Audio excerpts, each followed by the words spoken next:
नमस्कार शेतकरी मित्रांनो, फुलकोबी तुम्ही गुलाबी झालेला बघितलेला असेल. अशा बऱ्याचशा समस्या शेतकऱ्यांना येत असतात. याची गुलाबी होण्याची कारणे काय आहेत व त्यावर कोणकोणत्या उपाययोजना कराव्यात जेणेकरून आपले फुलकोबी पीक योग्य रीतीने येईल.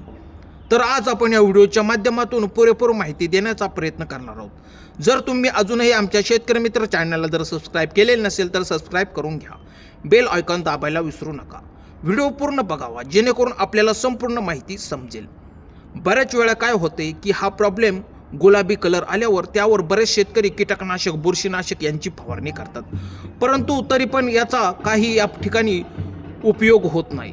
म्हणजेच आपला हा फुलकोबी पांढरा शुभ्र या ठिकाणी होताना दिसत नाही. त्यामुळे स्प्रे घेण्याआधी हे लक्षात घ्यायला पाहिजे की हा प्रॉब्लेम कसा येतो आणि यासाठी कोणती ती योग्य फवारणी करावी लागेल. मित्रांनो, याचे प्रमुख कारण काय आहे ते बघूनच आपल्याला योग्य त्या फवारण्या कराव्या लागतील, हे लक्षात घ्या. याची लक्षणे फुलकोबी सुरुवातीच्या अवस्थेमध्ये थोडा गुलाबी कलर दिसतो, परंतु काही कालांतराने तो तितकाच जास्त प्रमाणात वाढत जाऊन आवाक्याच्या बाहेर जातो. मग त्यावर कोणत्याही उपाययोजना केल्या तर त्यावर फारसा परिणाम पडत नाही. तुम्ही बघा तर या गुलाबी फुलकोबी बाजाराला कोणीही विचारत नाही. आपल्याला खूप मोठा तोटा सहन करावा लागतो. तर गुलाबी रंग येणे हा एक रोग नाही, तर तो एक अँथोसायनिन अँटीऑक्सिडंटमुळे हा रोग उद्भवतो. तर काय होते, सूर्याची किरणे ही डायरेक्ट आपल्या सफेद फुलकोबीवर पडतात.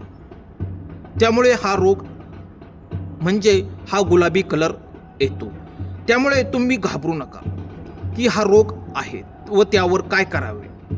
पण एक लक्षात घ्या, जास्त उष्णता असल्यामुळे ती डायरेक्ट सफेद कोबीवर पडून फुलकोबीत अँटीऑक्सिडंट असते, ते म्हणजे अँथोसायनिन आहे. त्यामुळे अँटीऑक्सिडंट होते, त्यामुळे आपल्या फुलकोबीवर गुलाबी रंग येण्यास सुरुवात होते. त्यामुळे तुम्ही बघा, जे कोबी पानाने झाकलेले असतात त्यांना हा रंग येत नाही, ते खूप पांढरे शुभ्र दिसतात. त्यामुळे शक्यतो अशा वेळेस पानांनी झाकून जर ठेवले तर हा प्रॉब्लेम होणार नाही. त्यानंतर आपल्याला या ठिकाणी उपाय करणे तितकेच महत्त्वाचे आहे. ज्यावेळेस आपल्याला कोबीची वाढ होण्यास सुरुवात होते तेव्हा आपल्याला योग्य ती खात्री करूनच स्प्रे घ्यावे लागतील, जेणेकरून आपल्या फुलकोबीतून कोणतेही नुकसान होणार नाही. मित्रांनो, कसा वाटला व्हिडिओ? आशा करतो की व्हिडिओ आवडला असेल. तर असेच शेतीविषयक नवनवीन व्हिडिओ बघण्यासाठी आमच्या शेतकरी मित्र चॅनलला जर सबस्क्राईब केलेलं नसेल तर सबस्क्राईब करून घ्या. धन्यवाद शेतकरी मित्रांनो.